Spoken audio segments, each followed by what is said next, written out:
yang cocok untuk budidaya jenis ini? Ya, salah satu kelebihan yang saya kenal dari budidaya ini sekarang geografisnya sangat luas, jadi lebih nyaman di lahan kering dan sawah, baik sektor kering maupun lahan baru, baik lahan sawah maupun lahan kering, dan juga di tanah masyarakat yang pH-nya itu juga penurunan presentasi produksinya sekitar 18%, berarti termasuk tanah masyarakat. Tingkat perbandingannya antara lahan basah dan lahan kering? Di lahan kering itu sekitar 2,65 ton per hektar, kalau di lahan sawah bisa mencapai 2,8. Tahun bisa berapa kali panen? Per tahun kalau umur sedang lebih ideal 20 panen. Harapan Anda ke depan? Saya kedelai dengan adanya regulasi ini bisa menjawab keraguan-keraguan tentang produksi kedelai lokal, biasanya itu produksi kedelai dalam negeri, sehingga nanti bisa meyakinkan petani memberi kepastian jaminan bahwa produksi kedelai ini dapat merubah income di tanah lebih luas di Indonesia, lebih bersungguh-sungguh berarti bisa mengalami sekolah luas sampai kalau masalah ini kenapa sih jadi masalah dalam batu yaitu hanya biayaan aja. Nah itu kami dari tim perorangan mau berjumlah 8 orang nggak punya dana sama sekali.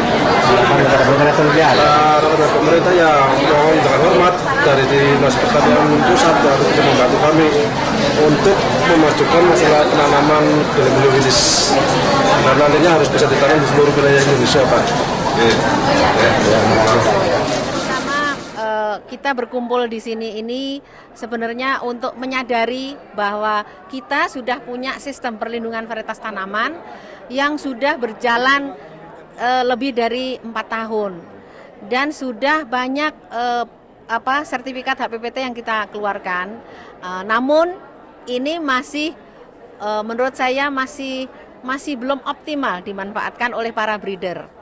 Nah, saya sangat gembira sekali bahwa tadi banyak breeder-breeder yang belum melindungi varietasnya atau belum mendaftarkan varietasnya sudah datang pada kesempatan ini. Harapan kami mereka akan segera memanfaatkan sistem perlindungan varietas tanaman ini. Dan kenapa harus bukan harus ya, seyogianya dimanfaatkan sistem ini? Ini sebenarnya untuk memacu perkembangan industri benih di dalam negeri. Kenapa?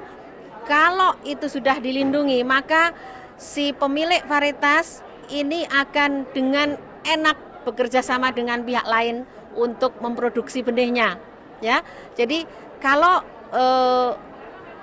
pemilik varietas kemudian dengan investor yang akan memproduksi benihnya, kalau varietas itu dilindungi, itu tidak khawatir kalau nanti akan terjadi pengkopian atau kecurangan di dalam penggunaan varietas ini. Sehingga akan terjadi percepatan. Nah, jadi itu. Kemudian yang kedua, ini sekarang kita tahu bahwa climate change, permasalahan pertanian seperti perubahan iklim yang menjadikan